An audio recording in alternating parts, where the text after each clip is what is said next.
Hello, welcome back to another video. Today I'm going to be talking about 5 watches I'd love to add to my watch collection. Now these watches may be financially inaccessible for me right now, and then I'm going to be aspiring towards. And some of them may just be so rare I'm never going to be able to afford them or obtain them. But either way, I think this will be a fun video, and I'm going to see if you guys can guess which watches are on my collection list today. I think this will tell you quite a lot about my personality, so let's jump into it.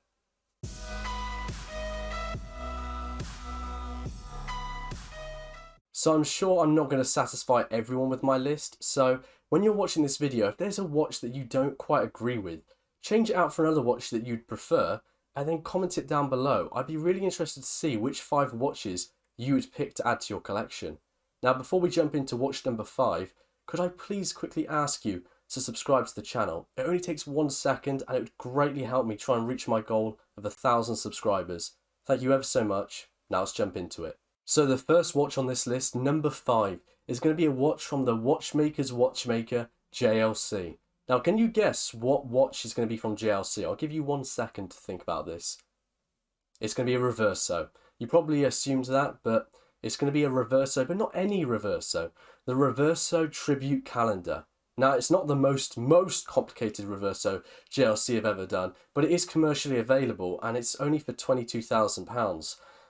Only 22. It's okay, it's a lot of money, but it's a lot of watch, so I kind of think it's still worth it. Now I wouldn't pick this watch to be the first watch I'd get for that sort of money. That comes later on, but this watch I think is absolutely marvelous. I love the Reverso. I love the history of the polo players that used it, and I really like the duo face, especially having 2 watches in one watch, having 2 different sides to it. I think is just such a cool party trick. I love the look of it. And this watch is going to be my number 5 selection today. Now let's go on to number 4. So the number 4 selection on this list, well, that's going to be a watch made by the very famous brand, Omega. But is it going to be another Seamaster? Or maybe a Railmaster?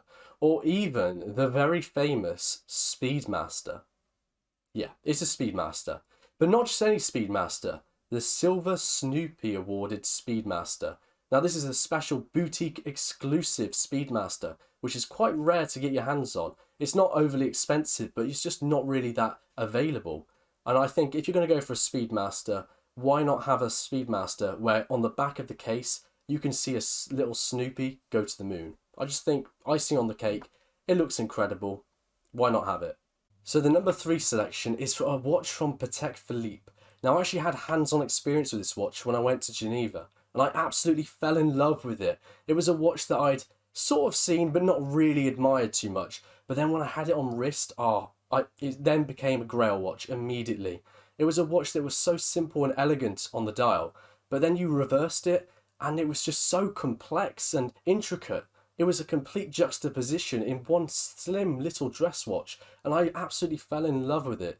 And since then it's been a holy grail of mine that I really want to get one day. But that's going to be the number 3 selection. Let's go on to number 2. So number 2 on this list, we are getting really far down there now. Only one more to go after this one. Can anyone guess what brand the number 2 is from? So we just had Patek Philippe. Some would say the brands have actually gone up in order. Some would say they started off high, then went low. Either way, this next brand is definitely a highly revered brand. And that is Vacheron Constantin. Vacheron is a watch brand that I absolutely love. Part of the Holy Trinity, in fact, one that I visited in Geneva, and I really love their collections. In particular, the overseas collection. And I would just have a stainless steel overseas with a blue dial. Nothing else, just simple watch. No chronographs, no annual calendars. That's all I would have, and I would absolutely love it. Now, I've never actually had hands-on experience with this watch, but from the photos and the dimensions, I think it'd be a perfect fit. I love the bracelet on this watch, the riveted sort of look that it has to it. I just love it. The links look fantastic. That's all I have to say for this watch, really. So here we are. Watch number 1, the last watch on this list. Now, the last 2 watches have been from the Holy Trinity. So would the last watch also be from the Holy Trinity? Perhaps. But before I reveal that, I want to ask you guys, which watch was your favourite so far? Would you mind commenting down that below just so I can see? I'd really be intrigued. I'm going to give you a moment to do so. Okay, now you've done that, I can reveal the last watch on this list, not wrist. I would love this watch on my wrist, but the last watch brand is by the biggest watch brand. Everyone knows this watch brand. It's the most popular by far. Can you guess it so far? It's Rolex. Of course it has to be Rolex. But what Rolex? Which Rolex am I going for? Is it going to be a Daytona?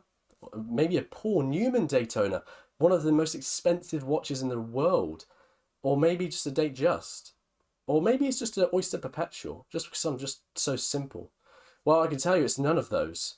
This watch instead is the famous Rolex Submariner Big Crown. That's right, the original James Bond Rolex from the 1962 Dr. No. That is the watch I'm picking today, and I really hope you see why. This watch is so highly collectible, so highly unobtainable, and yet so unrealistically useful. It's just going to fall apart, really. It's a watch that you probably wear once, maybe twice a year when you're watching Thunderball on a quiet evening.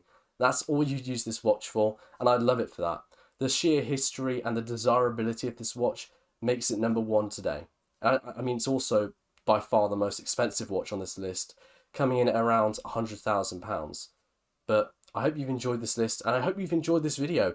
If you have, make sure to stick around by subscribing down below and commenting if you want to see more videos like this. But it's this video. Goodbye.